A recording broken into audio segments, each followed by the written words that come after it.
Kolkata high court এবং এখানকার tribunal তারা রাজ্য সরকারের মুখ্য সচিবকে দায়িত্ব দিয়েছিলেন। তার বিরুদ্ধে রাজ্য সরকার অ্যাপিল করেছেন। তার মানেটা কি দাঁড়ায়? অবসরপ্রাপ্ত বিচারপতি, তার মধ্যে একজন সুপ্রিম কোর্টের অবসরপ্রাপ্ত বিচারপতি এবং সিএজিকে দিয়ে কমিটি করেছেন। এ রাজ্যের মুখ্যমন্ত্রীর যদি সামান্যতম বোধ বুদ্ধি থাকতো তাহলে এই পাগলের মতো প্রলাপ বকতেন না। চটি পড়া লোক চলে যেতে পারে, কিন্তু অন্য কেউ তো আসবে, সরকারটা তো থাকবে। সুতরাং সে একটা গান ছেলেবেলা শুনেছে একটা সিনেমায়, পালাবার পথ নাই নাই রে তোর জম আছে পিছে।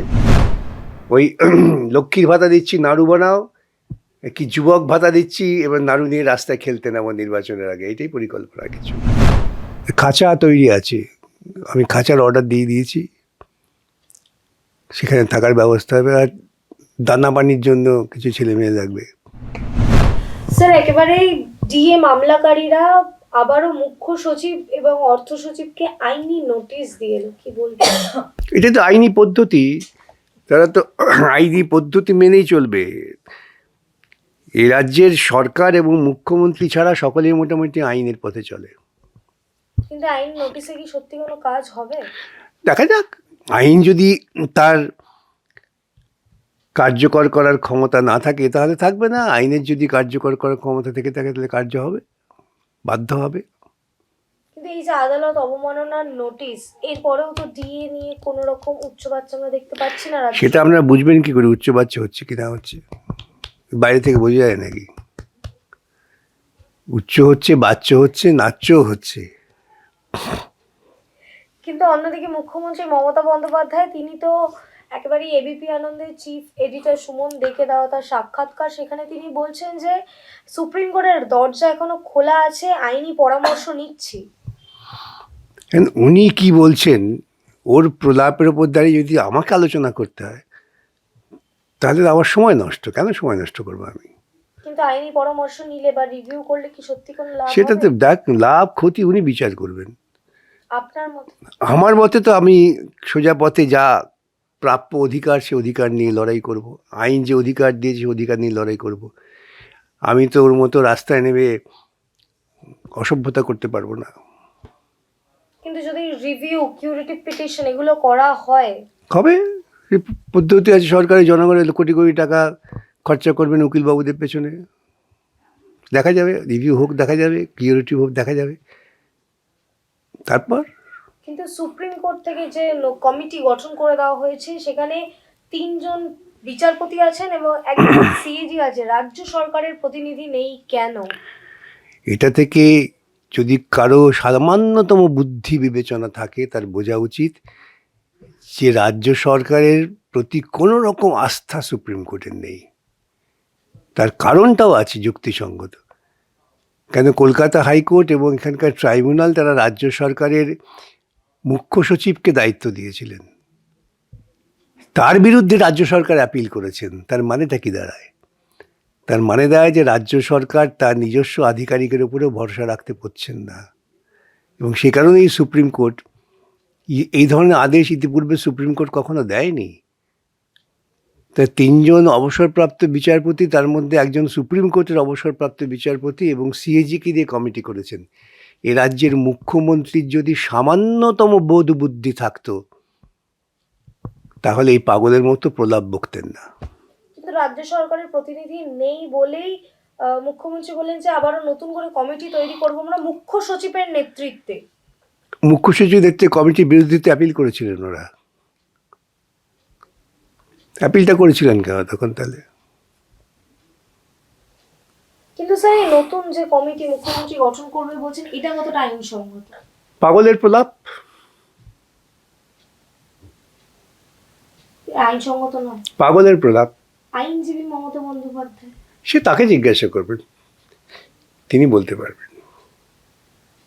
কিন্তু ডিএ কি? আমাকে তো উনি ব্রিফ করেননি পয়সা দিয়ে জোর হয়ে আমি কথা বলবো। ডিএ কি পাবে রাজ্যের কর্মচারীরা? নিশ্চয়ই পাবে, এটা তাদের আইনগত অধিকার। তাই পাওয়াটার জন্য তাদের, আমাদের একটা গান ছেলেবেলা আমরা গাইতাম, এখনো গাই, রাস্তাই একমাত্র রাস্তা, কবি সুভাষ মুখার্জি বলেছিলেন। এবং তারপরেই পথে এবার নামো সাথী, পথেই হবে পথ চেনা, পথে নামুক না। কিন্তু স্যার বিভিন্ন ক্ষেত্রে এই যে রাজ্য সরকারের পক্ষ থেকে বারংবার এই রিভিউ, কিউরেটিভ পিটিশন, নতুন কমিটি এই করতে করতেই তো সামনে বিধানসভা নির্বাচন চলে আসবে। তাতে কি হয়েছে? নির্বাচন হলে পরে কি সরকার চলে যাবে নাকি? চটি পড়া লোক চলে যেতে পারে, কিন্তু অন্য কেউ তো আসবে, সরকারটা তো থাকবে। সুতরাং সে একটা গান ছেলেবেলা শুনেছেন একটা সিনেমায়, পালাবার পথ নাই নাই রে তোর জম আছে পিছে। শুনেছেন এই গানটা? আমরা ছেলেবেলা শুনেছিলাম, কোনো একটা ফিল্মের গান ছিল। স্যার একেবারে অন্য একটি প্রসঙ্গে যাবো। একদিকে যেমন রাজ্য সরকার ডিএ দিচ্ছে না, অন্যদিকে আজকে থেকে একেবারে নতুন যে প্রকল্প বাংলা যুবসাথী, তারা ফর্ম ফিল আপ শুরু হয়ে গেছে। না আসলে তো উনি বলেছেন না, ওই সমস্ত মেয়েদের যারা লক্ষ্মীর ভাণ্ডার পান, যে আপনারা ঘরে ঘরে নাড়ু তৈরি করবেন। এখন সেই নাড়ুগুলো তৈরি করার পর কি করে ব্যবহার হবে, তার জন্য তো লোকজন চাই। উনি পরিকল্পনা করেছেন মেয়েরা নাড়ু তৈরি করবে আর ছেলেরা সেই নাড়ুটা নিয়ে রাস্তায় নামবে, সেই পরিকল্পনা।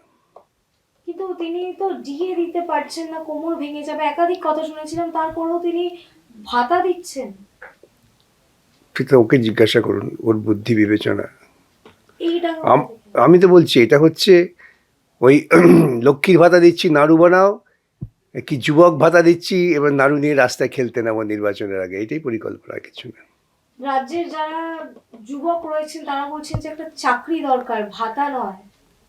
হ্যাঁ, সুস্থ চিন্তা যুবকেরা তাই বলবেন।